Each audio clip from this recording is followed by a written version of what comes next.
إن الحمد لله نحمده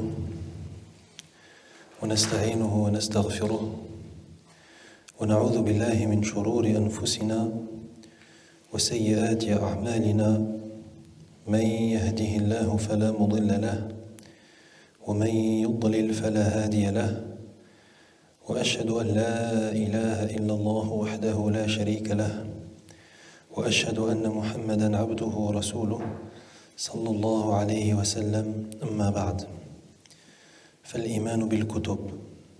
Le troisième pilier de la foi dans les livres. والكتب جمع كتاب بمعنى مكتوب، والمعنى والمراد بها هنا الكتب التي أنزلها الله تعالى على رسله رحمة للخلق وهداية لهم ليصلوا بها إلى سعادتهم في الدنيا والآخرة. Les livres, en arabe, al-kutub, c'est le pluriel de kitab. Et kitab, en arabe, ça signifie maktoub.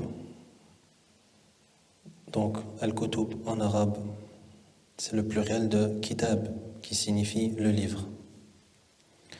Et en arabe, kitab, ça signifie maktoub. والمراد بها هنا الكتب التي أنزلها الله تعالى على رسله رحمة للخلق. Et ce qui est voulu ici par les livres, lorsqu'on dit la foi dans les livres, qui est le troisième pilier de la foi, ce qui est voulu, ce sont les livres qu'Allah Azza wa Jalla a révélés à ses messagers.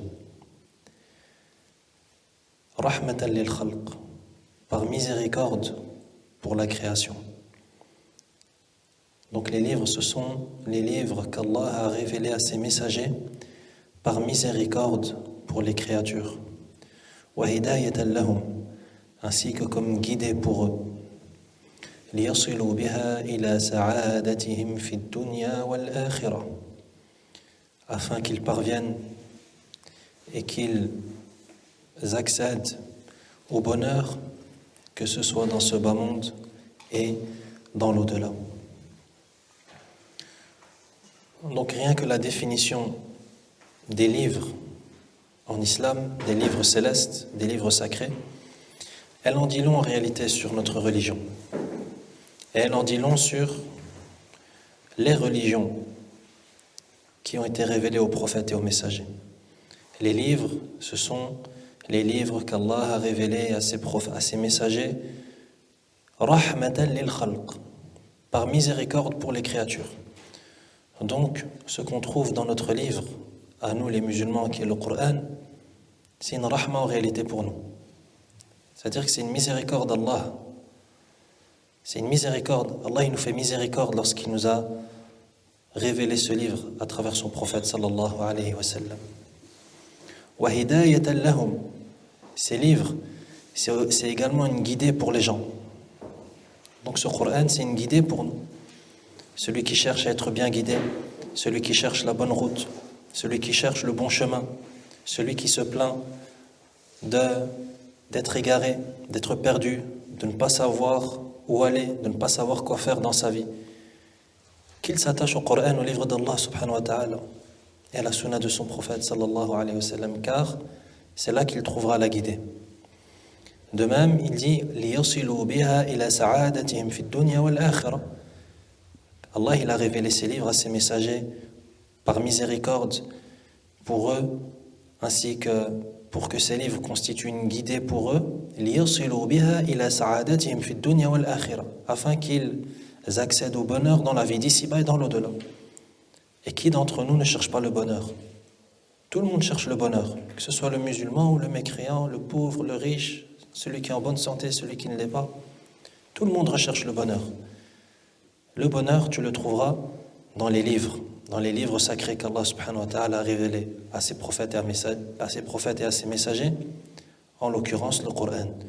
Donc toi qui cherches le bonheur, toi qui cherches la joie, toi qui cherches la félicité, ouvre le Coran, lis-le, médite-le, mets-le en pratique. Et tu trouveras, incha'Allah, tabaraka wa ta'ala, le bonheur dans la vie d'ici-bas et dans l'au-delà. والإيمان بالكتب يتضمن أربعة أمور. La foi dans les livres, cela implique quatre choses.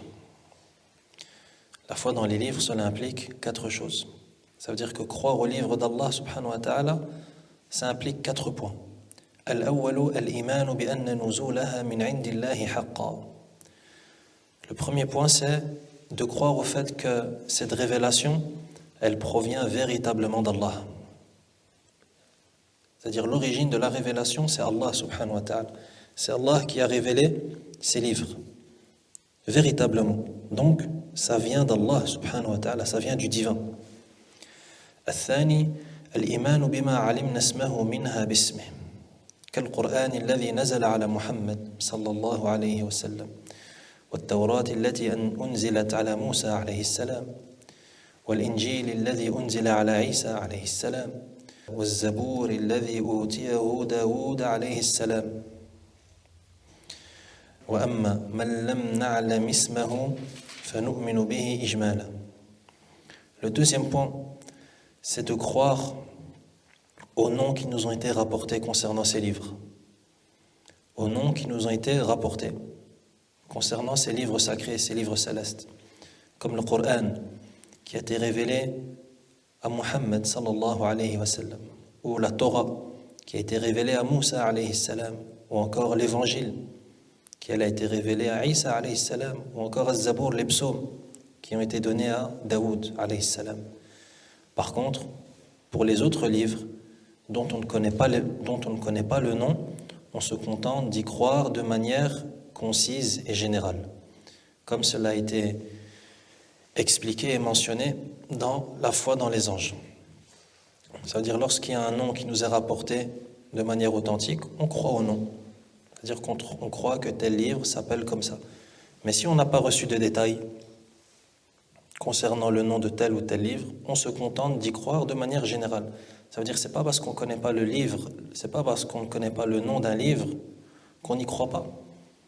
Mais lorsqu'on ne connaît pas le nom d'un livre, on y croit de manière concise et générale, c'est-à-dire sans détail, sans forcément connaître le nom du livre. Donc ça, c'est le deuxième point. Le premier point, croire que la révélation provient véritablement et réellement d'Allah.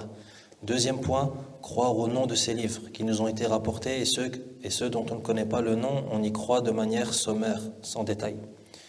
Le troisième élément, الثالث تصديق ما صح من أخبارها كأخبار القرآن وأخبار ما لم يبدل أو يحرف من الكتب السابقة. Le troisième point, c'est croire aux informations authentiques qui se trouvent dans ces livres. Croire aux informations, aux renseignements qui ont été authentiquement rapportés de ces livres. Comme par exemple les informations qu'on a reçues du Coran, ou encore les informations de ce qui n'a pas été altéré, falsifié des livres précédents. Donc ça, c'est le troisième point. C'est croire à ce qui se trouve dans ces livres. Croire dans ce qui se trouve dans ces livres. Les informations qui nous ont été dites, qui nous ont été mentionnées, dont on nous a fait part dans ces livres, il faut y croire. Le Coran, il est authentique, on y croit. Et pareil pour ce qui est authentique des autres livres. Donc à partir du moment où une information est authentiquement rapportée d'un livre d'Allah, il faut y croire. الرابع العمل بأحكام ما لم ينسخ منها والرضا والتسليم به سواء أفهمنا حكمته أم لم نفهمها وجميع الكتب السابقة منسوخة بالقرآن العظيم قال الله تعالى وأنزلنا إليك الكتاب بالحق مصدقا لما بين يديه من الكتاب ومهيمنا عليه أي حاكما عليه. Le quatrième et le dernier point impliqué par la foi dans les livres, c'est le fait de mettre en œuvre et de pratiquer les lois qui n'ont pas été abrogées de ces livres. Al-amalu bi ahkami ma lam yunsakh minha. Œuvrer et mettre en pratique les lois qui n'ont pas été abrogées de ces livres. Wal-rida wat-taslimu bih. Ainsi que agréer cela et s'y soumettre. Agréer ces lois et s'y soumettre. سواء أفهمنا حكمته أم لم نفهمها. qu'on ait compris ou pas la sagesse. Et on revient encore une fois à un point très important, c'est que pour mettre en pratique la religion, on n'a pas besoin de comprendre la sagesse qu'il y a derrière cette loi. Ça veut dire que lorsqu'Allah tabaraka wa ta'ala nous ordonne de faire quelque chose, ou de ne pas faire, ou nous interdit de commettre quelque chose, ou le prophète sallallahu alayhi wa sallam nous ordonne de faire telle chose, ou nous interdit de commettre telle chose, nous, en tant que croyants, ce qui nous incombe, c'est de s'y conformer. Yani, tu fais ce qu'on t'a dit de faire et tu ne fais pas ce qu'on t'a interdit de faire. Est-ce que tu as compris la sagesse qui se trouve derrière cela ou tu n'as pas compris? Ça ne change rien au fait que tu dois le faire. Ça ne change rien au fait que tu dois le faire. Pourquoi? Parce que tu es un serviteur. Tu es un serviteur. Est-ce qu'on comprend le sens de ce mot? Anta abd. On est des serviteurs d'Allah subhanahu wa ta'ala. Est-ce que le serviteur, lorsque son maître, il lui dit de faire quelque chose, est-ce que vous connaissez un serviteur ou un esclave qui dit à son maître, oui mais pourquoi est-ce que tu me dis de faire ça? Ça existe ça? Ça n'existe pas. Même chez les créatures, ça n'existe pas. Alors que si l'esclave d'un maître au sein des créatures, c'est pas son véritable esclave en réalité. Dans le sens où c'est pas lui qui l'a créé, c'est pas lui qui le nourrit, c'est pas lui qui lui donne la bonne santé. Mais voilà, c'est une relation de maître à esclave ou de maître à serviteur à notre échelle de créature. Même à cette échelle, il est inconcevable qu'un maître ordonne quelque chose à son serviteur dans ce bas monde et le serviteur lui dise « Pourquoi est-ce que tu me dis de faire ça ?» ou bien « Dis-moi pourquoi tu m'as dit de faire ça et je le ferai. » C'est inconcevable. Le maître va lui dire « Mais je te dis de faire ça, tu le fais. Tu n'as pas à savoir pourquoi je te demande de faire ça. » Que dire alors d'Allah subhanahu wa ta'ala, le maître absolu, qui nous ordonne à nous, les serviteurs, par définition, les esclaves, al-fuqara ila Allah, nous qui avons besoin d'Allah subhanahu wa ta'ala et on peut rien faire sans lui et on dépend entièrement de lui subhanahu. On va même encore plus loin et encore plus simple que cela. Une relation, par exemple, même pas de maître à esclave, voilà qu'il y a une relation de patron-employé. Il y a même plus cette idée de serviteur, on est descendu beaucoup plus bas. Ça veut dire un patron, un employeur et son employé. Il lui ordonne de faire quelque chose. Va faire telle chose. Il lui ordonne une tâche. S'il te plaît, j'ai besoin que tu fasses telle tâche. Est-ce que l'employé dit à son patron pourquoi? S'il lui dit pourquoi, il lui dit ne reviens pas demain et j'apporterai quelqu'un demain qui ne va pas me demander pourquoi. Tu ne dis pas comme tu sais des choses qui ne se disent pas. Que dire avec Allah subhanahu wa ta'ala? Il t'ordonne, Allah qui est le sage par excellence, qui est le puissant par excellence. Donc ça on retrouve là, dans ce quatrième élément, qui est inclus dans la foi dans les livres, qui est de mettre en œuvre les lois contenues dans ces livres qui n'ont pas été abrogées. Agréer et se soumettre à cela. Qu'on ait compris la sagesse contenue dans cette loi ou pas.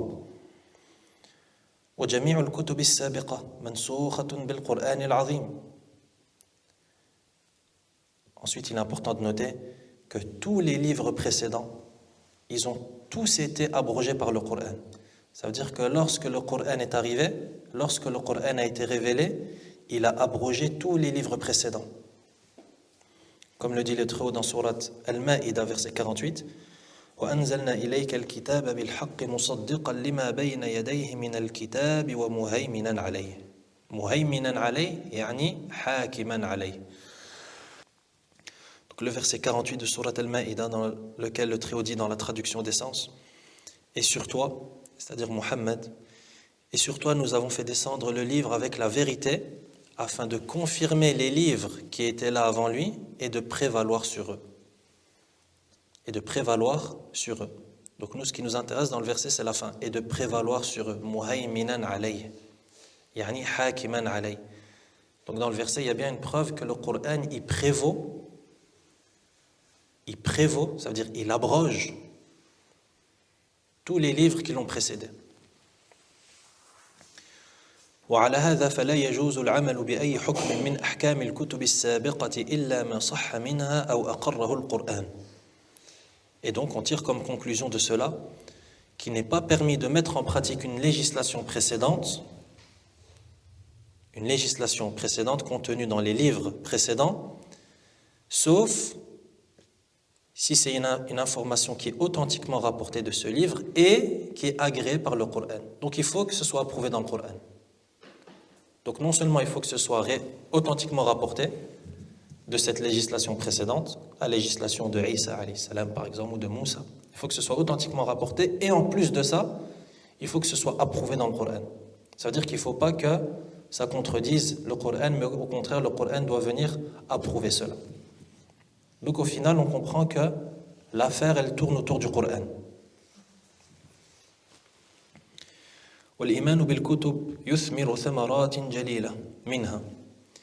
Quels sont les bénéfices que l'on tire de cette foi dans les livres? Ils sont très nombreux, bien sûr. En voici quelques-uns. الأولى العلم بعناية الله تعالى بعباده حيث أنزل لكل قوم كتابا يهديهم به. Le premier, c'est la prise de conscience de l'attention que porte Allah subhanahu wa ta'ala à ses serviteurs, étant donné qu'il a révélé à chaque peuple un livre par lequel il les guide. La foi dans les livres, ça nous fait prendre conscience de cela, c'est-à-dire de l'attention qu'Allah nous porte, subhanahu. Allah, il ne nous a pas créés, il nous a laissés comme ça dans cette vie, à vaguer à gauche et à droite, sans nous dire qu'est-ce qu'on doit faire, qu'est-ce qu'on ne doit pas faire, quel est le bon chemin à prendre. Là, il nous a révélé des livres. Donc ça, c'est une preuve que notre Seigneur, il a de l'attention pour nous. Il nous porte une attention, il nous porte de l'intérêt.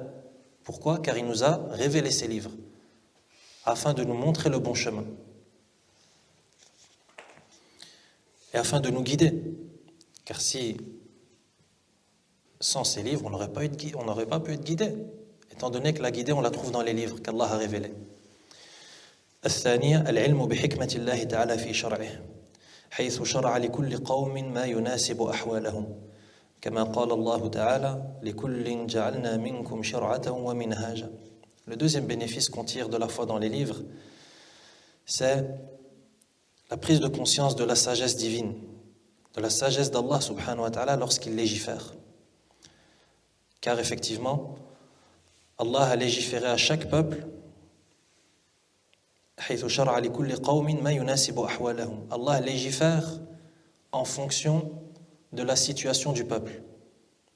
Comme on l'a vu, Allah a révélé un livre à chaque peuple. Donc ça aussi, ça nous fait prendre conscience de la sagesse d'Allah. Pourquoi?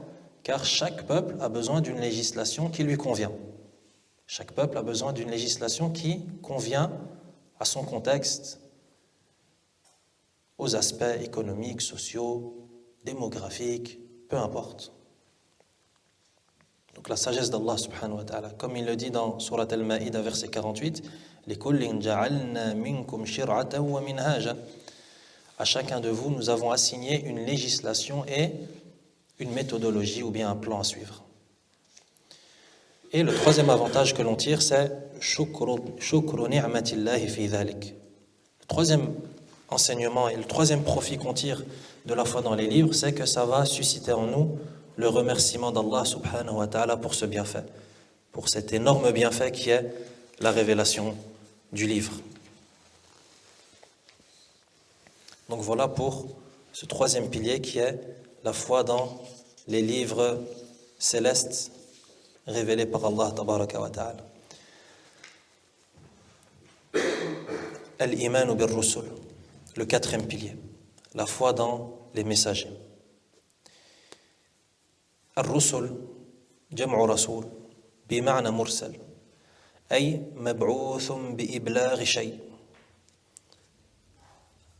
Ar-Rusul, en français les messagers, c'est le pluriel de l'arabe rasoul. Donc le singulier c'est rasoul et le pluriel c'est rusul. Et qu'est-ce que ça signifie Rasoul en arabe? Ça signifie mursal, c'est-à-dire celui qui est envoyé. Ay mab'outhun bi'iblaghi shay. Le messager en arabe, c'est celui qui est envoyé pour délivrer quelque chose. C'est celui qui est envoyé pour iblagh shay, pour transmettre, pour délivrer quelque chose. Wal muradu huna man uhiya ilayhi min al-bashar bi shar'in wa umira bi tablighihi. Et la définition du messager en islam, c'est l'être humain à qui une révélation a été faite, à qui une législation a été révélée et à qui il a été ordonné de transmettre ou qu'il a été ordonné de transmettre. Ça, c'est la définition du messager en islam. C'est l'être humain à qui une législation a été révélée et qu'il est tenu de transmettre, de délivrer, ou à qui il a été ordonné de délivrer cette législation. وأول الرسل نوح عليه السلام وآخرهم محمد صلى الله عليه وسلم. Et le premier des messagers, c'est Nuh alayhi salam, Noé. Quant au dernier, c'est Muhammad صلى الله عليه وسلم. قال الله تعالى إنا أوحينا إليك كما أوحينا إلى نوح والنبيين من بعده. Le premier messager, c'est Nuh alayhi salam. Et le dernier, c'est Muhammad sallallahu alayhi wa sallam. Quelle est la preuve? Le verset, Surat An-Nisa, verset 163, dans lequel le Très-Haut dit « Nous avons fait une révélation, nous t'avons fait une révélation comme nous en avons fait pour Noé et pour les prophètes après lui. » Donc dans ce verset, tu trouves une preuve que Noé, c'est le premier des messagers. C'est le premier à qui une révélation a été faite, étant donné que le Très-Haut dit « Nous t'avons fait une révélation à toi, Muhammad, sallallahu alayhi wa sallam, comme a été fait une révélation à Nuh et les prophètes qui ont suivi. » Donc le début, le premier messager, c'est Nuh alayhi salam. Une autre preuve, في صحيح البخاري عن أنس بن مالك رضي الله عنه في حديث الشفاعة أن النبي صلى الله عليه وسلم ذكر أن الناس يأتون إلى آدم ليشفع لهم فيعتذر إليهم ويقول ائتوا نوحا أول رسول بعثه الله وذكر تمام الحديث. Une autre preuve que Nuh c'est le premier messager, c'est le hadith qui est recueilli dans Al-Bukhari et qui est rapporté par Anas ibn Malik radiyallahu anhu, le célèbre hadith de Shafa'a, le long hadith de l'intercession. Dans ce hadith, le prophète sallallahu alayhi wa sallam dit que les gens vont aller vers Adam alayhi salam, vont se rendre chez Adam afin qu'il intercède. Walakin Adam, il va refuser. Et il va dire qu'il ne peut pas le faire. Et il va dire I'tu Nuhan. Allez chez Noé, le premier messager qu'Allah a envoyé. C'est juste une partie du hadith, bien sûr. Walakin, c'est la partie du hadith qui nous intéresse ici, comme preuve que Nuh, c'est le premier messager. Pourquoi est-ce que les savants insistent lorsqu'ils disent que Nuh, c'est le premier messager? Car on retrouve dans certains livres d'histoire en islam que des historiens disent que c'est Idris, le premier messager, le prophète Idris, alayhi salam. Or, c'est faux. On a là des textes clairs et explicites du Coran et de la Sunna qui affirment que c'est Nuh, le premier messager, pas Idris. Donc, c'est la raison pour laquelle les savants insistent sur la chose. Car dans les livres d'histoire, on peut retrouver d'autres avis qui disent que c'est Idris, mais en réalité c'est faux. وقال الله تعالى في محمد صلى الله عليه وسلم ما كان محمد أبا أحد من رجالكم ولكن رسول الله وخاتم النبيين. Et quelle est la preuve que Muhammad, c'est le dernier des prophètes, sallallahu alayhi wa sallam? En islam, on a besoin de preuves. On ne peut pas affirmer de choses sans preuve. On a des preuves que Nuh, c'est le premier, et la preuve que Muhammad, sallallahu alayhi wa sallam, c'est le dernier, c'est par exemple le verset de Surat Al-Ahzab, verset 40, dans lequel le Très-Haut dit « Ma kana Muhammadun aba ahadi min rijalikum, walakin Rasulallahi wa khataman nabiyyin » Dans la traduction des sens, Muhammad n'a jamais été le père de l'un de vos hommes, mais le messager d'Allah est le dernier des prophètes. Mais le messager d'Allah est le dernier des prophètes.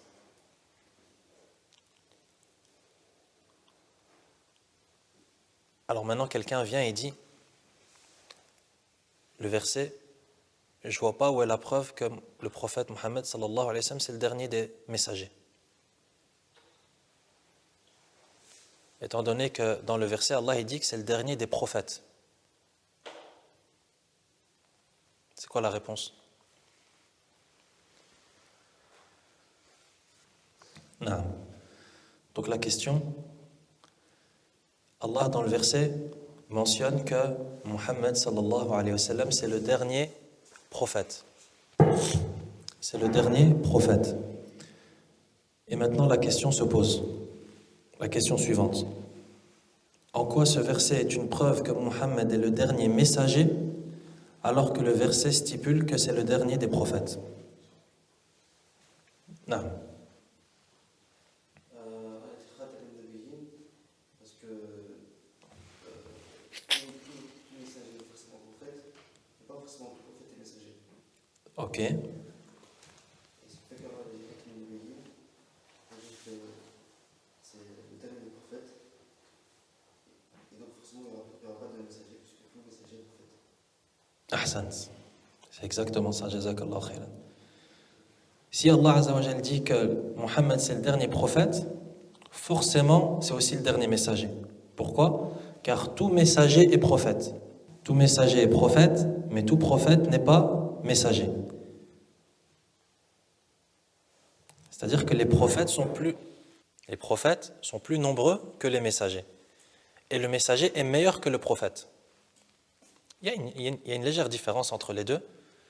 D'ailleurs, il y a plusieurs avis de savants concernant la différence entre le prophète et le messager, mais en tout cas, nous, ce qui nous intéresse, pour ne pas rentrer dans les divers avis des savants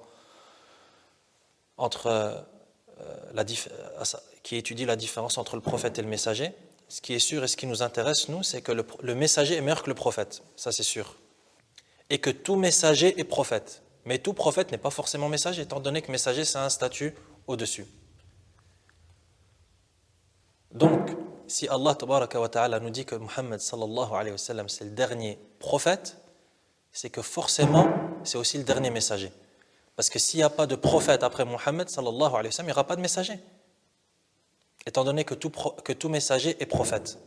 Donc s'il n'y a pas de prophète, il n'y a pas de messager aussi après Muhammad sallallahu alayhi wa sallam. C'est pour ça qu'Allah Azza wa Jal a mentionné le mot prophète aussi. Il a mentionné aussi le mot prophète. Parce que s'il avait dit que Muhammad c'est le dernier messager, quelqu'un aurait pu venir et dire que un prophète peut venir après Muhammad sallallahu alayhi wa sallam. Mais lorsqu'il dit que Muhammad c'est le dernier prophète, ça infirme même cela. Ça infirme même cela. Donc on répète, si Allah Azza wa Jalla avait dit que Muhammad sallallahu alayhi wa sallam c'est le dernier messager, on aurait pu croire qu'il y aurait des prophètes après Muhammad sallallahu alayhi wa sallam. Or, comme il a dit que c'est le dernier prophète, on comprend qu'il n'y aura ni prophète ni messager après le prophète sallallahu alayhi wa sallam. Donc encore une fois, regardez la subtilité, regardez la précision du Coran. ولم تخلو أمة من رسول يبعثه الله تعالى بشريعة مستقلة إلى قومه أو نبي يوحى إليه بشريعة من قبله ليجددها قال الله تعالى ولقد بعثنا في كل أمة رسولا أن اعبدوا الله واجتنبوا الطاغوت لم تخلو أمة من رسول بعثه الله تعالى بشريعة مستقلة إلى قومه. C'est-à-dire qu'il n'existe pas un peuple, il n'existe pas une nation vers qui Allah subhanahu wa ta'ala n'a pas envoyé un messager avec une législation à part entière qu'il transmet à son peuple. C'est-à-dire que toute nation, tout peuple a reçu un messager. Ou bien un prophète. Ou bien un prophète qui lui va venir avec une législation précédente qu'il sera tenu de restaurer. Donc le cheikh ici, rahimahullah, il indique que la différence entre le prophète et le messager, c'est que le messager il vient avec une nouvelle législation. Alors que le prophète, il est envoyé, Allah lui révèle une législation qui existait déjà auparavant, mais qu'il sera tenu de restaurer. Donc ça, c'est une des différences qu'il y a entre le prophète et le messager. C'est que le messager, il vient avec une nouvelle législation, quelque chose de nouveau, alors que le prophète, il vient avec une législation qui existait déjà auparavant et qui vient pour la restaurer.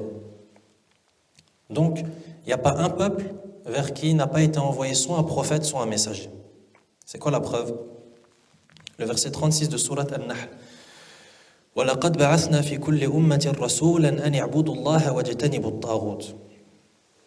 Nous avons envoyé dans chaque communauté un messager pour leur dire « Adorez Allah et écartez-vous du tarout ».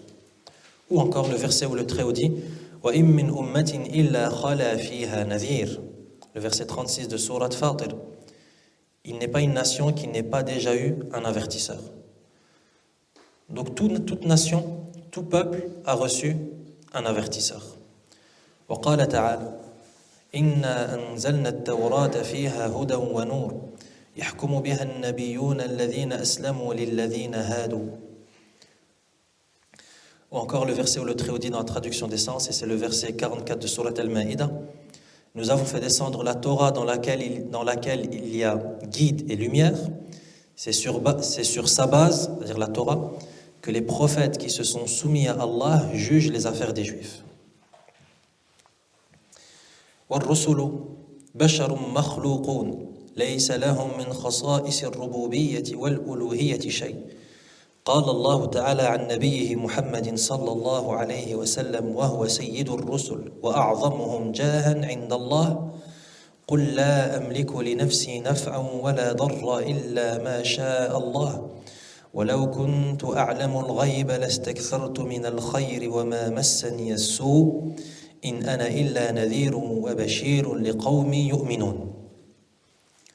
Les messagers, comme ça a été dit dans la définition du messager au début du chapitre, ce sont des êtres humains. Comme on a dit, un messager, c'est un être humain à qui une révélation est faite et qu'il est chargé de transmettre. C'est donc des êtres humains, les messagers. Qui dit être humain, dit créature. C'est-à-dire qu'ils ont été créés par Allah subhanahu wa ta'ala. Et qui dit créature, dit qu'ils ne possèdent aucune caractéristique divine, ni caractéristique liée à la seigneurie d'Allah, tabaraka wa ta'ala. Quelle est la preuve de cela? Allah Azza wa Jal dit à propos de son prophète sallallahu alayhi wa sallam, alors que c'est le meilleur des prophètes et que c'est le plus éminent et le prophète qui a le plus haut rang, le prophète Muhammad sallallahu alayhi wa sallam. Donc, si le meilleur des prophètes n'a pas de caractéristiques divines et n'a pas de caractéristiques liées à la seigneurie d'Allah, ce sera vrai pour tous les autres prophètes, étant donné qu'ils ne sont pas meilleurs que Muhammad sallallahu alayhi wa sallam.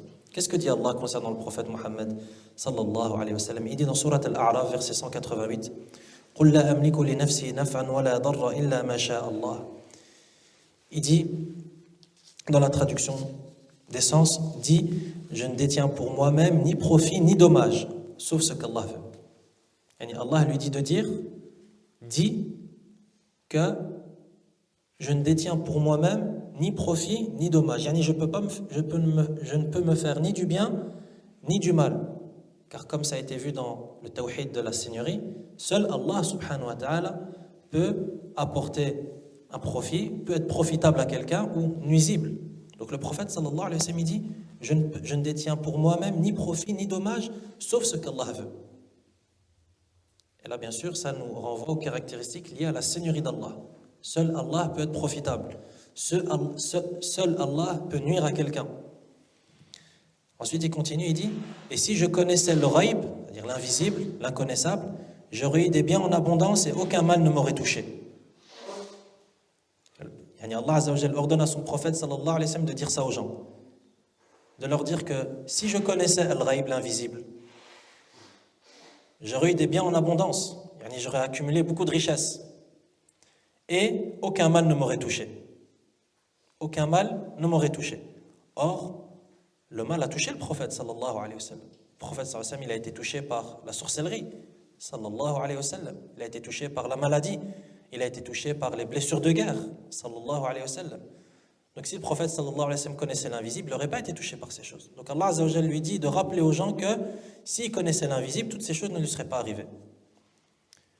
Je ne suis pour les gens qui croient qu'un avertisseur et un annonciateur. Donc ça c'est la mission du prophète sallallahu alayhi wa sallam.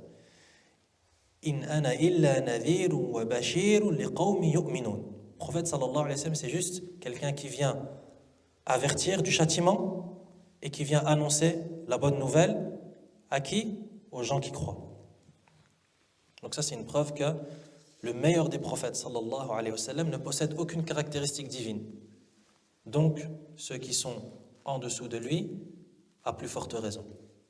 Une autre preuve, c'est les versets 21 et 22 de Surat Al-Jinn, dans lequel le Très-Haut dit قُلْ إِنِّي لَا أَمْلِكُ لَكُمْ ضَرًّا وَلَا رَشَدًا قُلْ إِنِّي لَنْ يُجِيرَنِي مِنَ اللَّهِ أَحَدٌ وَلَنْ أَجِدَ مِنْ دُونِهِ مُلْتَحَدًا. Encore une fois, Allah ordonne à son prophète sallallahu alayhi wa sallam de dire « Je ne possède aucun moyen pour vous faire du mal. Je ne possède aucun moyen pour vous faire du mal, ni pour vous mettre sur le droit chemin. » Car c'est Allah qui guide, tabaraka wa ta'ala. Dit vraiment, personne ne saura me protéger contre Allah et jamais je ne trouverai de refuge en dehors de lui. Donc encore une fois, on tourne autour de la même idée qui est que le prophète, le meilleur des prophètes, ça reste un être humain et il n'a aucune caractéristique divine. والرسل تلحقهم خصائص البشر أو الخصائص البشرية أو خصائص البشرية من المرض والموت والحاجة إلى الطعام والشراب وغير ذلك. قال تعالى عن إبراهيم عليه السلام في وصفه لربه تعالى والذي هو يطعمني ويسقين وإذا مرضت فهو يشفين والذي يميتني ثم يحيين. De même, donc les prophètes, on a vu que c'était des êtres humains, donc ils sont créés. Donc s'ils sont créés, ils n'ont aucune caractéristique divine, et on a vu les preuves par rapport à cela. De même que les messagers, alayhimus salam, étant donné que ce sont des êtres humains, c'est-à-dire qu'ils vont être touchés et affectés par tout ce qui affecte et qui touche un être humain. La maladie, la mort, le besoin de nourriture, le besoin de boisson, etc. Voilà pourquoi, lorsque Ibrahim alayhi salam décrit son Seigneur dans le Coran, il dit quoi? وَالَّذِي هُوَ يُطْعِمُنِي وَيَسْقِينِ. Et c'est lui qui me nourrit et qui me donne à boire. وَإِذَا مَرِضْتُ فَهُوَ يَشْفِينِ. Et lorsque je suis malade, c'est lui qui me guérit. وَالَّذِي يُمِيتُنِي ثُمَّ يُحْيِينِ. Et c'est lui qui me fera mourir puis me redonnera la vie. De même que le hadith du prophète sallallahu alayhi wa sallam qui dit innama ana basharun mithlukum ansa kama tansaun fa idha nasitu fadhakkiruni. De même que le hadith du prophète sallallahu alayhi wa sallam qui dit je ne suis qu'un être humain comme vous, j'oublie comme vous oubliez, donc lorsque j'oublie, rappelez-le-moi. C'est bien la preuve que le prophète sallallahu alayhi wa sallam, malgré son haut rang de messager, qu'on lui reconnaît, sallallahu alayhi wa sallam, est le meilleur homme que la terre n'ait porté, il n'empêche que ça reste un être humain. Un être humain, c'est-à-dire, pourquoi est-ce qu'on dit ça? Pourquoi est-ce qu'on mentionne cela? Que ça reste un être humain? Pour justement ne pas exagérer avec le prophète, sallallahu alayhi wa sallam, et l'adorer en dehors d'Allah. Car seul le Créateur mérite d'être adoré. Et d'ailleurs, c'est ce qu'on retrouve dans la double attestation. Lorsqu'on dit Ashhadu an la ilaha illallah wa ashhadu anna Muhammadan abduhu wa rasuluh.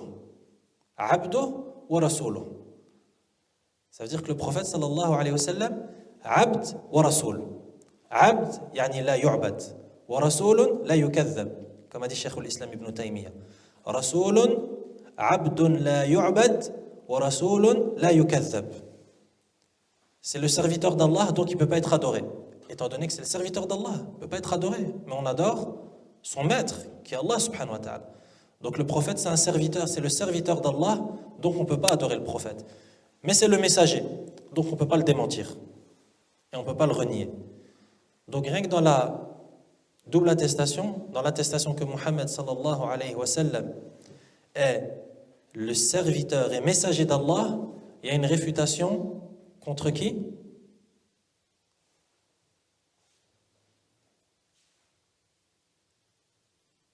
Ça vient réfuter qui ça? Ahsant et où, les chrétiens où et les juifs où? Non. D'accord, où est-ce qu'on retrouve la réfutation contre les juifs et celle contre les chrétiens? Non, dans l'attestation que Mohammed est le messager d'Allah et son serviteur. Abdou, ça c'est pour qui? Ahsant. Pourquoi?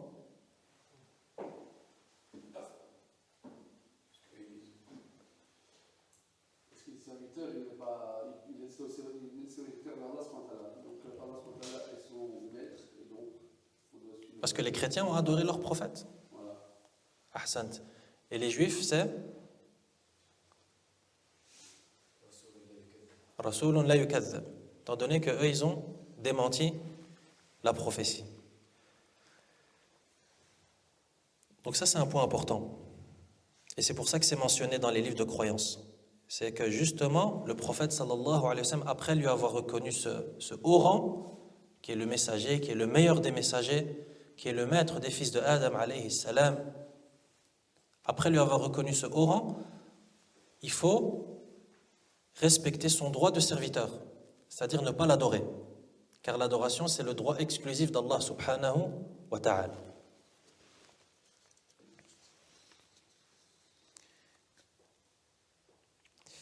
والرسل قد وصفهم الله تعالى بالعبودية له في أعلى مقاماتهم وفي سياق الثناء عليهم فقال تعالى في نوح عليه السلام إنه كان عبدا شكورا. Et Allah Azza wa Jalla, lorsqu'il décrit ses messagers dans le Coran, il est décrit comme étant des serviteurs. يصفهم بالعبودية. C'est-à-dire, il est décrit par la qualité de servitude. Et c'est quand qu'il fait cela? C'est quand qu'il est décrit par la qualité de servitude? Dans les situations les plus nobles et les plus éminentes. Dans les situations les plus nobles, dans les meilleures situations qu'ont vécues les prophètes et les messagers, Allah Azza wa Jalla les décrit comme étant des serviteurs. Comme par exemple avec Nuh alayhi salam. Il dit Innahu kana abdan shakura. Surat al-Isra, verset 3. Le Très-Haut dit dans la traduction des sens concernant Nuh alayhi salam Innahu kana abdan shakura. C'était certes un serviteur qui est fort reconnaissant. Ou encore dans Surat al-Furqan, le premier verset Tabaraka alladhi nazzala al-furqana ala abdihi liyakuna lil'alamina nadhira. Incommensurables sont les bénédictions de celui qui a fait descendre, celui qui a révélé Al-Furqan, c'est-à-dire le Coran, sur son serviteur, à savoir Muhammad sallallahu alayhi wa sallam, liyakuna lil'alamina nadhira, afin qu'il soit pour les mondes un avertisseur. Donc regarde ici, lorsqu'Allah subhanahu wa ta'ala parle de son prophète sallallahu alayhi wa sallam dans une des situations les plus nobles qui existent, à savoir la révélation. Allah Azza wa Jalla parle du fait qu'il a révélé le Coran, Al-Furqan, à son prophète sallallahu alayhi wa sallam. Mais comment est-ce qu'il décrit son prophète? Il aurait pu dire Rasulah ou Nabiyah ou peu importe. Mais il a dit quoi? Abd. Tabaraka alladhi nazzala al-furqana ala abdihi. Abd, son serviteur. Et c'est de là qu'on tire que, en réalité, la qualité la plus noble qu'on puisse acquérir, c'est la qualité de serviteur. C'est la plus belle des caractéristiques qu'on peut chercher à acquérir et à accéder à cette qualité. La qualité de serviteur. Il est un serviteur. Et c'est ça qui nous est demandé en réalité en tant que croyants. C'est de concrétiser cette servitude qu'on a vis-à-vis d'Allah tabaraka wa ta'ala. Donc ça, c'est quelque chose sur laquelle on pourrait méditer lorsqu'on lit le Coran. C'est qu'Allah Azza wa Jal, dans les situations nobles, il décrit ses prophètes et messagers comme étant des serviteurs. Comme par exemple dans l'Isra, Surat al-Isra, lorsqu'Allah Azza wa Jal dit qu'il a fait voyager son prophète sallallahu alayhi wa sallam, etc. Qu'est-ce qu'il dit? Subhanalladhi asra bi'abdih. Encore une fois. Al-Isra, un des plus grands miracles. Allah Azza wa Jalla décrit son prophète comme étant un serviteur. Dans tout ça, il y a des messages en réalité. Il y a des messages pour nous en tant que croyants, c'est-à-dire qu'il nous est demandé de concrétiser cette qualité de serviteur, qui est la plus belle des qualités.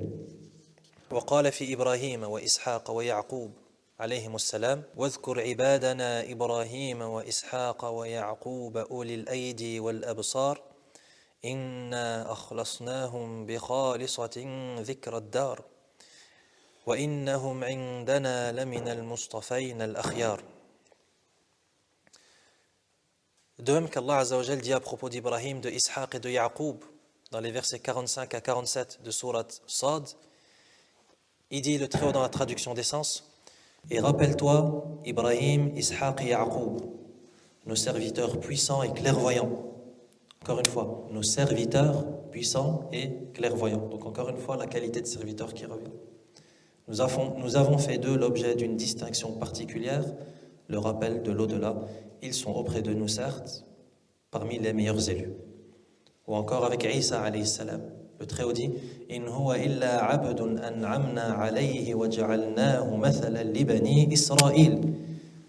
Allah Azza wa Jalla, lorsqu'il parle de Isa alayhi salam dans Surat Az-Zukhruf, verset 59, il dit il, c'est-à-dire Isa, il n'était qu'un serviteur, abd.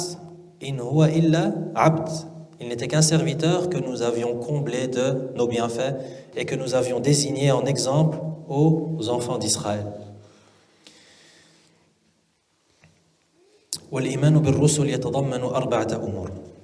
Croire aux messagers, ça implique également 4 choses. الأول الإيمان بأن رسالتهم حق من الله تعالى فمن كفر برسالة واحد منهم فقد كفر بالجميع كما قال الله تعالى كذبت قوم نوح المرسلين فجعلهم الله مكذبين لجميع الرسل مع أنه لم يكن رسول غيره حيث كذبوه وعلى هذا فالنصارى الذين كذبوا محمدا صلى الله عليه وسلم ولم يتبعوه هم مكذبون للمسيح ابن مريم غير متبعين له أيضا لا سيما أنه قد بشرهم بمحمد صلى الله عليه وسلم ولا معنى لبشارتهم به إلا أنه رسول إليهم ينقذهم الله به من الضلالة ويهديهم إلى صراط مستقيم. Le premier point qui est impliqué par la foi dans les messagers, croire aux messagers, ça implique 4 choses. La première de ces 4 choses, c'est croire au fait que risalatuhum haqqun min Allah ta'ala. C'est-à-dire croire au fait que le message divin avec lequel ils sont venus, il provient véritablement d'Allah tabaraka wa ta'ala. Il provient véritablement d'Allah. فَمَنْ كَفَرَ بِرِسَالَةِ وَاحِدٍ مِّنْهُمْ فَقَدْ كَفَرَ بِالْجَمِيعِ. Donc, celui qui mécroit au message d'un seul prophète, il mécroit tous les prophètes. Ça aussi, c'est une erreur qu'on fait souvent. Mécroire, c'est un verbe qui est transitif en français. On ne dit pas mécroire à quelque chose. On dit mécroire quelque chose. Donc celui qui mécroit un prophète, il mécroit tous les prophètes. Celui qui mécroit, qui dément, qui ne croit pas au message d'un seul prophète, il dément le message de tous les prophètes. Quelle est la preuve? Verset 105 de Surat Ash-Shu'ara, les poètes. كذبت قوم نوح المرسلين. Le peuple de Nuh a mécru ou a démenti les messagers. Ou le peuple de Nuh a traité de menteurs les messagers. Dans ce verset, Allah Azza wa Jalla nous informe que le peuple de Nuh qui est le premier messager, comme ça vient d'être vu, le peuple de Nuh a démenti et a mécru tous les messagers. Or, Nuh alayhi salam, c'est le premier messager. Ça veut dire qu'il n'y a pas de messager avant lui. Mais malgré ça, ils ont démenti et ils ont mécru tous les messagers. Comment ça se fait? Normalement, on serait attendu à كذبت قوم نوح رسولهم, quelque chose du genre. On serait attendu à quelque chose comme ça. C'est-à-dire le peuple de Nuh a mécru leur messager, leur prophète qui est Nuh alayhi salam. Mais non. Le peuple de Nuh a mécru et a démenti et a traité de menteurs tous les messagers. alors qu'ils n'ont pas été envoyés. Il y a juste Nuh qui a été envoyé. Ça, c'est la preuve claire et évidente que démentir un seul prophète, ça revient à démentir tous les messagers. Étant donné que le peuple de Nuh, ils ont même mécru au prophète Mohammed, sallallahu alayhi wa sallam, qui est le dernier des prophètes, malgré qu'il n'avait pas été envoyé à leur époque.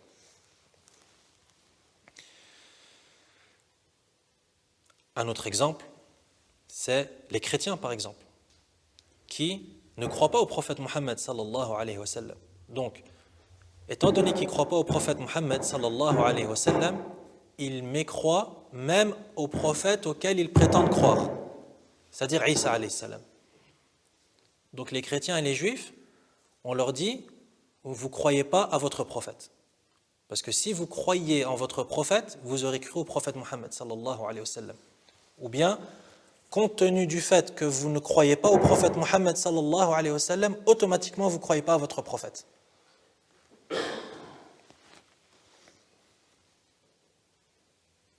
Pourquoi ? Pourquoi est-ce que démentir un prophète, mécroire un prophète, ça revient à mécroire à tous les prophètes ? Ou prends l'exemple de Isa alayhi salam. Comme ça, on prend un exemple concret. Ahsant. Ils viennent avec le même message. Donc si tu déments un message, tu déments tous les messages. Mais, plus particulièrement, c'est des messagers d'Allah. Donc on dit Dieu dans le fait qu'on n'accepte pas ce prophète-là. donc, On n'accepte pas le fait que ce soit un messager de Dieu, donc on n'accepte pas Allah intrinsèquement. Puisqu'on réfute ce prophète. d'accord, mais il y a quelque chose de plus frappant. C'est-à-dire,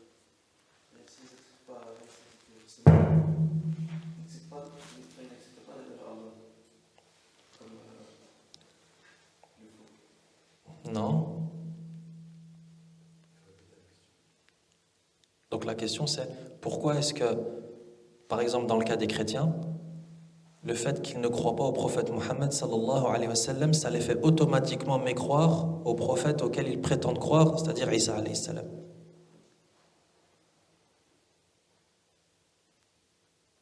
Ça tourne autour de ce que tu as dit, c'est-à-dire ils viennent tous avec le même message. Mais particulièrement quoi dans ce message ?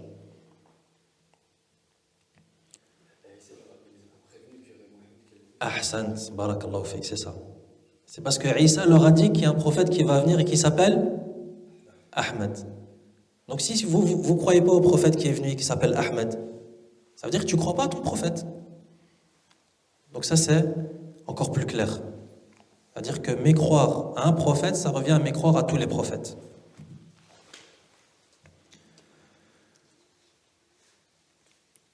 Donc ça c'est le premier élément qui découle de la foi dans les messagers. الثاني الإيمان بمن علمنا اسمه منهم باسمه مثل محمد وإبراهيم وموسى وعيسى ونوح عليهم الصلاة والسلام وهؤلاء الخمسة هم أولو العزم من الرسل وقد ذكرهم الله تعالى في موضعين من القرآن في قوله تعالى وإذ أخذنا من النبيين ميثاقهم ومنك ومن نوح وإبراهيم وموسى وعيسى بن مريم. Le deuxième élément impliqué par la foi dans les messagers, c'est le fait de croire, encore une fois, en leurs noms qui nous ont été mentionnés, détaillés et rapportés, comme Muhammad, Ibrahim, Moussa, Isa, Nuh, alayhimus salatu wassalam. Et ces 5 prophètes qui viennent d'être mentionnés, Muhammad, Ibrahim, Moussa, Isa et Nuh, c'est ceux qu'on appelle Ulul Azm. Ulul Azm, c'est-à-dire ceux qui sont doués de détermination et de fermeté. Et ce sont les 5 meilleurs messagers. Ce sont les 5 meilleurs messagers. Donc, si on reprend ce qu'on a dit avant, on a dit le messager est meilleur que le prophète. Et dans les prophètes, il y a aussi une hiérarchie. Tous les prophètes ne sont pas sur une même équivalence. Au sein des messagers, on a les 5 meilleurs messagers, qui sont Nuh, Ibrahim, Moussa, Isa et Muhammad, sallallahu alayhi wa sallam. Ça, ce sont les 5 meilleurs messagers Et ce sont ulul azm, comme Allah Azza wa Jalla les mentionne ainsi dans le Coran. Ulul azmi min ar-rusul. Fasbir kama sabara ulul azmi min ar-rusul. Patiente comme ont patienté ulul azmi min ar-rusul, c'est-à-dire ceux qui étaient doués de fermeté et de détermination. Et ces 5 messagers, on les retrouve cités dans un seul verset, qui est le verset 7 de Sourate Al-Ahzab, dans lequel le Très-Haut dit وَإِذْ أَخَذْنَا مِنَ النَّبِيِّينَ مِيثَاقَهُمْ وَمِنْكَ وَمِنْ نُوحٍ وَإِبْرَاهِيمَ وَمُوسَى وَعِيسَى بْنِ مَرْيَمَ. Dans ce verset, Allah a mentionné les 5 meilleurs messagers. Traduction des sens du verset. Lorsque nous avons pris des prophètes leur engagement, de même que de toi, de Nuh, d'Ibrahim, de Moussa et de Isa alayhi salam. Où est la mention du prophète Mohammed sallallahu alayhi wa sallam? Ahsant.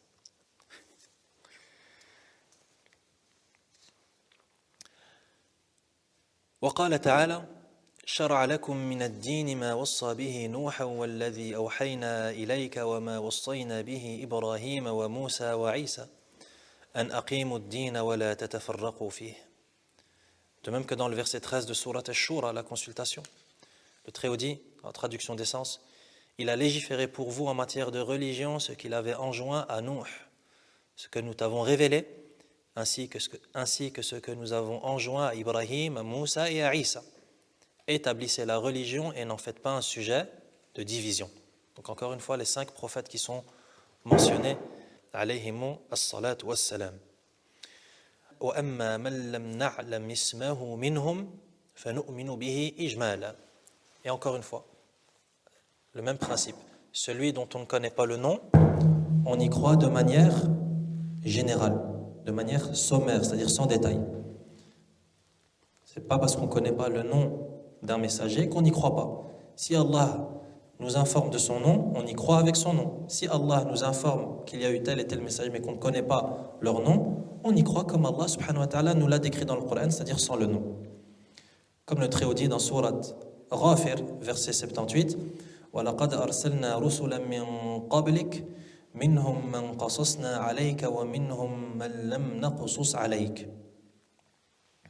En traduction des sens, nous avons envoyé avant toi des messagers, il en est dont nous t'avons raconté l'histoire, et il en est dont nous ne t'avons pas raconté l'histoire. Donc il y a des prophètes et des messagers dont on connaît l'histoire, il y a d'autres dont on ne connaît pas l'histoire. Ce n'est pas parce qu'on ne connaît pas l'histoire qu'on n'y croit pas. والأمر الثالث تصديق ما صح عنهم من أخبارهم. Le troisième point, c'est de croire les informations qui sont authentiquement rapportées d'eux. Croire aux informations qui sont authentiquement rapportées du messager ou des messagers.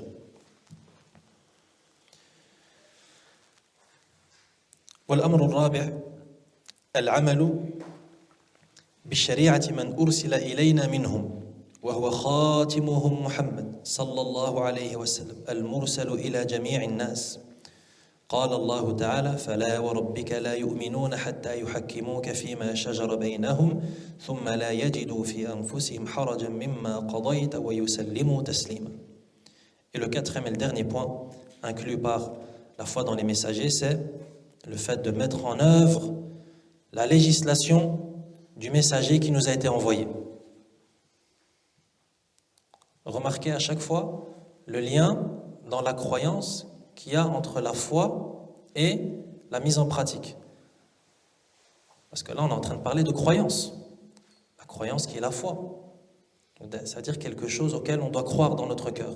Mais regardez comment est-ce qu'à chaque fois, la mise en pratique, elle vient. Il est obligatoire de mettre en pratique la législation avec laquelle sont venus les messagers. Il est obligatoire de mettre en pratique ce qui est contenu dans les livres saints. Donc regardez le lien indissociable qui existe entre la théorie et la pratique en islam. Et que même lorsqu'on parle de croyance, on parle de mise en pratique. Donc ça c'est le quatrième point, c'est mettre en pratique la législation avec laquelle sont venus ces prophètes. Ou le prophète ou le messager qui nous a été envoyé. En l'occurrence, Muhammad sallallahu alayhi wa sallam, celui qui a été envoyé à toute l'humanité. Comme le dit le Très-Haut, فَلَا وَرَبِّكَ لَا يُؤْمِنُونَ حَتَّى يُحَكِّمُوكَ فِي مَا شَجَرَ بَيْنَهُمْ ثُمَّ لَا يَجِدُوا فِي أَنفُسِهِمْ حَرَجًا مِمَّا قَضَيْتَ وَيُسَلِّمُوا تَسْلِيمًا. Non, je jure par ton Seigneur, ils ne seront pas croyants aussi longtemps qu'ils ne t'auront demandé de juger de leurs disputes et qu'ils n'auront éprouvé nulle angoisse pour ce que tu auras décidé et qu'ils se soumettent complètement à ta sentence. Donc regardez comment est-ce qu'Allah subhanahu wa ta'ala a lié ces choses à la foi. Ils n'auront la foi, ils ne seront croyants que lorsque toutes les caractéristiques qui ont été mentionnées dans le verset. Donc voilà pour les 4 points impliqués et qui découlent de la foi dans les messagers. Enfin, quels sont les bénéfices qu'on tire de la foi dans les messagers? للإيمان بالرسل ثمرات جليلة منها. Il y a d'énormes avantages à croire dans les prophètes عليهم الصلاة والسلام et dans les messagers. الأولى العلم برحمة الله تعالى وعنايته بعباده حيث أرسل إليهم الرسل ليهدوهم إلى صراط الله تعالى ويبين لهم كيف يعبدون الله لأن العقل البشري لا يستقل بمعرفة ذلك. Le premier point, le premier avantage, c'est encore une fois la prise de conscience de l'énorme miséricorde d'Allah subhanahu wa ta'ala, ainsi que de son énorme attention et de l'énorme attention qu'il porte pour ses serviteurs. Car il leur a envoyé des messagers, afin de les guider vers la voie qui mène à Allah subhanahu wa ta'ala, afin d'expliquer aux serviteurs comment est-ce qu'ils doivent adorer Allah. Et ça, c'est extrêmement important. Une des missions fondamentales des messagers, c'est de nous expliquer, de nous détailler comment est-ce qu'on fait pour adorer Allah. لأن العقل البشري لا يستقل بمعرفة ذلك. Pourquoi? Car la raison humaine, la logique, elle ne peut pas percevoir cela, elle ne peut pas arriver à cela. Elle ne peut pas savoir comment faire pour adorer Allah. Le aql, tu as raison, tu peux arriver au fait que tu peux arriver à certaines conclusions avec ta raison. Walakin, tu ne peux pas arriver à cette connaissance, c'est-à-dire comment est-ce que je dois adorer Allah tabaraka wa ta'ala. Comment est-ce qu'on adore Allah? C'est une connaissance que tu ne peux trouver qu'à travers les livres. C'est pas quelqu'un qui vient et qui nous dit j'ai trouvé une façon d'adorer Allah, ce serait bien de faire comme ça. Ce serait bien, salat al-dhuhr, on l'a pris en 6 rak'at et pas en 4. Parce que j'ai fait un calcul et si on fait de salat al-dhuhr 6 rak'at, ça va faire un équilibre entre Là, si tu veux savoir comment adorer Allah, tu es obligé de revenir à la révélation.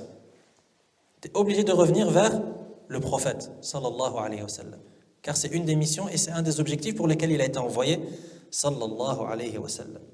Donc celui qui veut adorer Allah, qui est le but pour lequel on a été créé, il doit revenir vers le prophète, sallallahu alayhi wa sallam, et il doit avoir recours à cet intermédiaire, comme on l'avait expliqué dans une assise précédente, l'intermédiaire entre nous et Allah dans la révélation, dans la législation. Dans la révélation, la législation, on a besoin de cet intermédiaire qui est le prophète sallallahu alayhi wa sallam, sinon on ne sait pas ce qu'Allah subhanahu wa ta'ala veut de nous. Par contre, dans l'adoration, il n'y a pas d'intermédiaire. Lorsqu'il s'agit d'adorer, tu adores Allah subhanahu wa ta'ala de manière directe, sans passer par un intermédiaire, parce que si on passe par un intermédiaire dans l'adoration, comme ça avait été vu dans le tawhid, c'est du shirk. Et c'était la pratique des polythéistes de Quraysh, qui adoraient les idoles justement pour se rapprocher d'Allah. Donc les idoles, c'était des intermédiaires. Donc ça, c'est du shirk, c'est du polythéisme.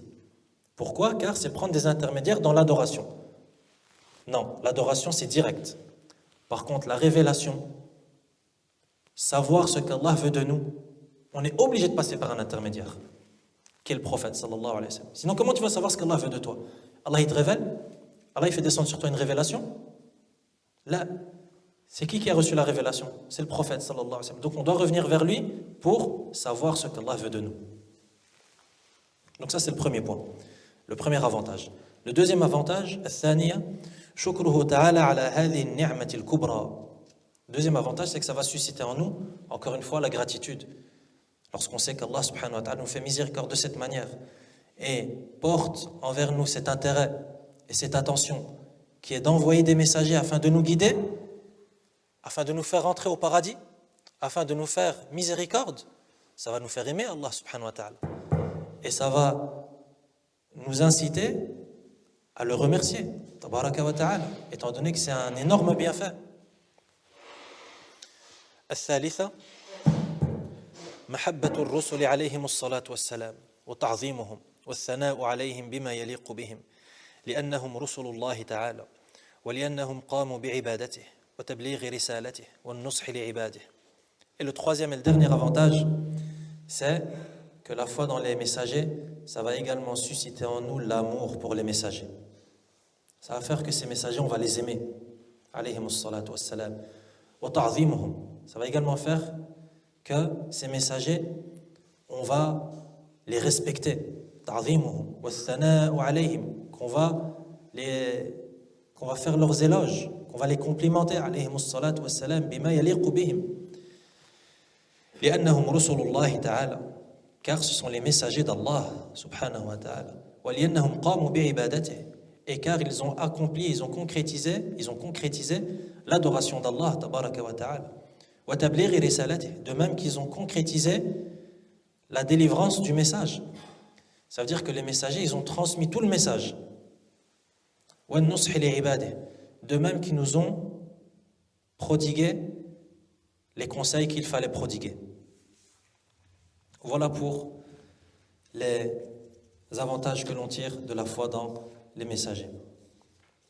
وقد كذب المعاندون رسلهم زاعمين أن رسل الله تعالى لا يكونون من البشر. وقد ذكر الله تعالى هذا الزعم وأبطله بقوله سبحانه وما منع الناس أن يؤمنوا إذ جاءهم الهدى إلا أن قالوا أبعث الله بشرا رسولا قل لو كان في الأرض ملائكة يمشون مطمئنين لنزلنا عليهم من السماء ملكا رسولا. وقد كذب المعاندون رسلهم. Les mécréants, ceux qui sont obstinés dans la mécréance et dans l'orgueil, ils ont démenti les messagers en prétendant que les messagers d'Allah, ça ne peut pas être des êtres humains. C'est l'excuse qu'ils ont trouvée pour ne pas croire aux messagers. Ils ont dit non, on ne croit pas aux messagers. Pourquoi? Parce que c'est des êtres humains. Et Allah subhanahu wa ta'ala, s'il envoie un messager, ça ne peut pas être un être humain. Et Allah azza wa jal parle de cela dans le Coran. Et il les a réfutés. Et il a déconstruit leur argument en disant, dans la traduction des sens, des versets 94 et 95 de Sourate Al-Isra, et rien n'empêcha les gens de croire quand le guide leur est parvenu, si ce n'est qu'ils disaient, Allah envoie-t-il un être humain messager? Dit, s'il y avait sur terre des anges qui marchent tranquillement, nous aurions certes fait descendre sur eux du ciel un ange messager. Donc Allah Azza wa Jal nous parle de ces gens dans le Coran et ils disent que comment ça se fait qu'Allah a envoyé des messagers humains? C'est pas possible, donc on n'y croit pas. Allah Azza wa Jal dit à son prophète de dire et de répondre, s'il y avait des anges sur terre qui marchaient, Allah Azza wa Jal aurait envoyé des anges messagers. Mais ce n'est pas le cas. Ce sont des êtres humains qui marchent sur terre. Allah envoie des êtres humains vers des êtres humains. Allah envoie des êtres humains vers des êtres humains, ce qui est logique. Comme ça, nous-mêmes, on est plus à même d'accepter le message aussi, étant donné que c'est des gens de notre espèce. فأبطل الله تعالى هذا الزعم بأنه لا بد أن يكون الرسول بشرا لأنه مرسل إلى أهل الأرض وهم بشر ولو كان أهل الأرض ملائكة لنزل الله عليه من السماء ملكا رسولا ليكون مثلهم. C'est la même idée. Si c'était des anges qui peuplaient la terre, Allah a envoyé des messagers anges. Or, c'est les êtres humains qui peuplent la terre. Donc Allah envoie des messagers êtres humains. وهكذا حكى الله تعالى عن المكذبين للرسل أنهم قالوا إن أنتم إلا بشر مثلنا تريدون أن تصدونا عما كان يعبد آباؤنا فأتوا بسلطان مبين قالت لهم رسلهم إن نحن إلا بشر مثلكم ولكن الله يمن على من يشاء من عباده وما كان لنا أن نأتيكم بسلطان إلا بإذن الله.